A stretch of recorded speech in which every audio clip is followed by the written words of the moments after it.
What's good, YouTube, man? It's your boy STRAWZIII with a I know why. How you feeling today, man? Today I'm back here with another one, man. And today, man, I am reacting to Bonnie Explained, bro. I already did the Puppet, Chica, and Foxy. I think the last two are definitely not the least, bro. If not the top two. Under Foxy, because Foxy, I already told y'all, Foxy's my favorite. But anyways, though, we getting right into this, man. Freddy's retrospective. Previously, we looked at Chica and Foxy. In this video, we take a look at the history behind another classic animatronic, Bonnie. So sit back, relax, and let's take a nostalgic walk down memory lane as we explain everything we know about Bonnie and his various iterations over the years. You know, Bonnie is one of the 4 main animatronic mascots to appear in the original Five Nights at Freddy's back in 2014. As mentioned, his design is based upon the look of a rabbit or hare. This is fairly evident when we look at his bunny ears and facial features, especially the nose and mouth. His body is purple with blue hues and grey highlights from top to bottom. Inside this outer shell hangs an endoskeleton. Bonnie wears a red bow tie and carries his signature instrument, the electric guitar, which he plays in a Fazbear band alongside Freddy and Chica. Because the name Bonnie is feminine, some players do incorrectly assume Bonnie is a female character. However, he is very much male. This trivia was confirmed around launch and... Question, have any of you ever thought that though? Cause I haven't. I'm gonna be honest, I don't even know why this is even a conversation. I'm gonna be honest, bro. I think like, and I think I said this before as well. I think like dogs and things can have female names and be guys, but I don't.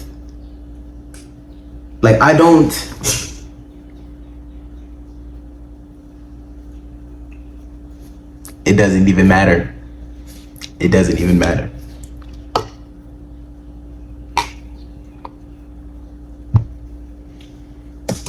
Since has been made further apparent with the character's voice reveal. We can hear Bonnie sing in this clip from the unused Showtime song from FNAF Help Wanted.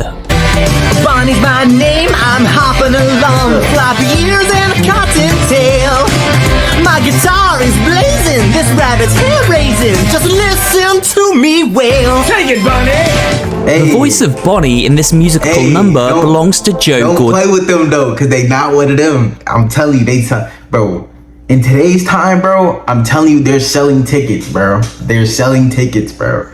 They're selling tickets and taking everybody girl, bro. Taking everybody girl, bro. Det, an actor who also played several roles in the FNAF minigame mashup Ultimate Custom Night. Despite being given a voice for the Showtime theme song, Bonnie does not speak in any of the mainline games, even the most recently released AR game, Special Delivery. What Bonnie does do, however, is make some very disturbing groaning sounds. Take a listen.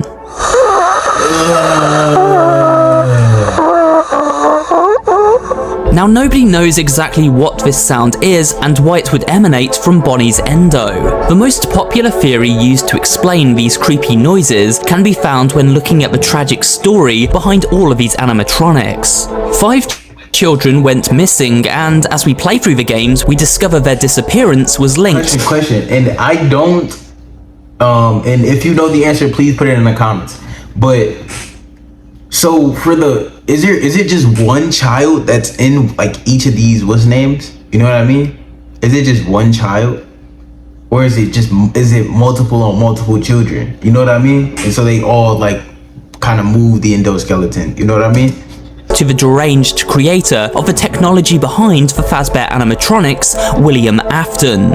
Afton kidnapped and killed children whose souls then became trapped within these various animatronics, including Bonnie. So this wheezing is thought to be the sound of a dormant soul belonging to the child within, struggling in pain and agony. Yes. What He moves from the main stage of a pizzeria to the left side of a restaurant, where he appears first in the dining room, then backstage, and later either the West Hall, supply closet, or behind the office door. Eventually, he will show up in the left doorway, where, if we are not quick enough to react, he sneaks inside the office. Bonnie does not immediately jump scare the player like the other animatronics, however. He waits until we raise up the surveillance monitor and then attacks after we lower it. Gosh, bro, like, it doesn't... While Bonnie is the most active of the animatronics, he is also the easiest to avoid. Bro. He certainly moves around the pizzeria quickly, but doesn't linger outside the door for very long, making power conservation fairly simple when he's around. But he be moving But a lot, what was bro. the influence behind Bonnie when FNAF mastermind Scott Cawthon sat down to create him? Well, much like the other early animatronics found at Fazbear's, seems to have originated from various mascots belonging to fast food chain Chuck E. Cheese. What? In the case of Bonnie, the two most likely candidates would be Mr. Munch due to his purple colour and chunky build, and Jasper T. Jowls, as he was a guitarist in the band. Bonnie also has some of the coolest and creepiest secrets and Easter eggs out of any animatronic from the entire FNAF series. Perhaps the reason for this is because out of all Scott Cawthon's creations, Bonnie is the one who terrifies him the most. In fact, during development of the first FNAF game, Scott actually suffered nightmares from the Purple Rabbit, saying the following: "I actually think Bonnie is the scary one. I had numerous nightmares about Bonnie while I was developing the game. The other three never scared me that much." So what were some of these creepy... So hold up. You telling me more than like I feel like, bro, I gotta give it to Foxy, bro. He just come up to you and he got a hook for a hand. He's coming to get you, bro. He's coming to get you. There's nothing you can do about it. Bonnie, he's very quiet, but like, you definitely gotta watch him, but I don't think he's nothing to be terrified about. anomalies. Well, firstly, when switching to the stage camera at the beginning of a night, on rare occasions, Bonnie and his companions will stare ominously back, as if they can sense us watching them. Bonnie's face also appears for a brief moment staring directly into the camera in super close-up if the player is unlucky enough to trigger it when changing cameras. This can be startling to say the least. However, the most horrifying scare of all comes from an instance where, after triggering a game over screen or when booting into the app, an eyeless Bonnie appears full screen. There is only a 0.1% chance of encountering this screen, which is why it never fails to take people by surprise. Eventually, the eye sockets light up white and the game will return to the title screen a second later. This particular scare likely originated from a real-life incident which caught Scott off guard during early development. I scared myself a few times, yes. When I was making the AI, I just had a still image of the bunny in your face for when he got into the office, nothing animated. I wasn't expecting to see it the first time, and when I lowered my camera, it gave me a good jump scare. That's when I knew I was onto something. It's also interesting to note that in the original trailer for Five Nights at Freddy's, it is Bonnie who runs down the left hallway in place of Foxy, meaning Bonnie's gameplay mechanics are likely changed at some point during development. So we've now taken a detailed look at vanilla Bonnie, but what about some of the alternate forms he has taken over the years? Let's take a look at some of Bonnie's other incarnations. The first of his FNAF 2 designs, Withered Bonnie, is also one of the most unsettling. After scaring younger audiences, Withered Bonnie was retired from use at Freddy Fazbear's Pizza and fell into disrepair, hence his withered name. He has holes along his body, revealing the endoskeleton beneath. One of his arms is missing completely, and his entire faceplate has been removed, exposing his lower jaw and a mess of twists. I think that's just that. I see what that'd be the one that scare him, man. Cause like, look at that, bro. That's just terrifying, bro. Like, who would make something like this, bro? Who would make something wires. like this? The glow of his eye sockets can also be seen here. Meeting Withered Bonnie in-game is quite an unpleasant experience. In Ultimate Custom Night, Withered Bonnie speaks to the player in a distorted electro voice. Time to face the consequences of your failure. Whoa.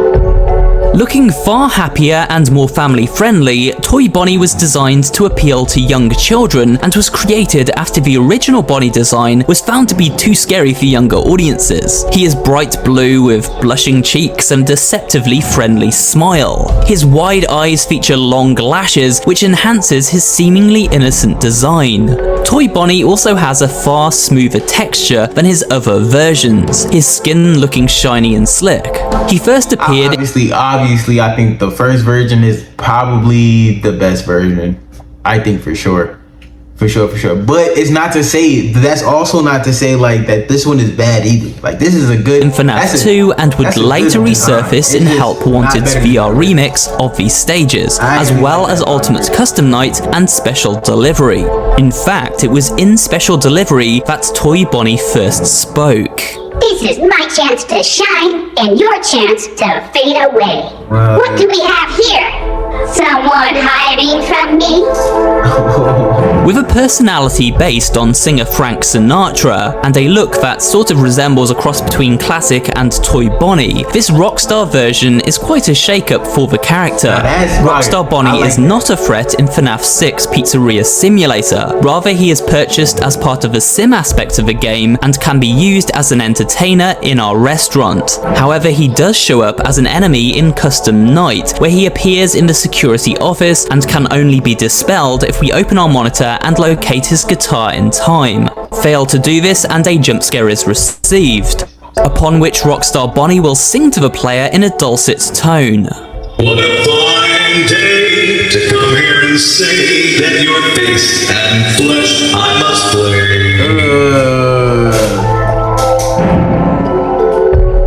Spring Bonnie is of great importance to the story of FNAF, but despite this he never actually appears during gameplay, instead making his appearance during the 8-bit minigames and backstory sequences. The Spring Bonnie suit was used by William Afton to lure his child victims to their demise. However, this suit eventually became William's tomb, as one night while fleeing the ghosts of his victims, Afton hid inside Spring Bonnie, and to his misfortune, the spring lock mechanism snapped shut, slicing him open and causing him to fuse with the insides. This led to the creation of Springtrap, who of course featured in FNAF 3 and was haunted by Afton's spirit. Bon Bon is an animatronic hand puppet belonging to Funtime Freddy, who first appeared in Sister Location and is clearly based upon the Bonnie design. A female version of this character, known as Bonnet, appeared in Ultimate Custom Night and marks Bonnie's first and only female variant in the series to date.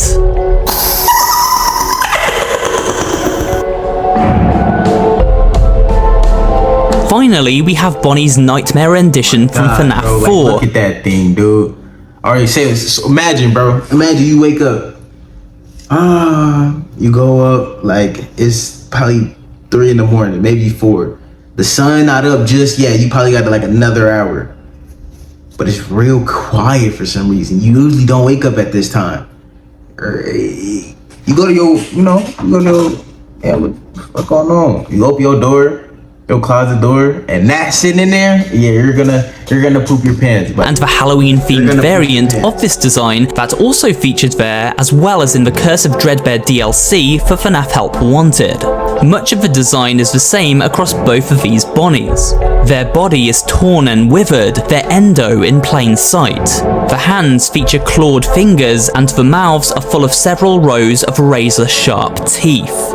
Where the Jacko version differs, however, is quite apparent. A raging flame-like light emanates from within.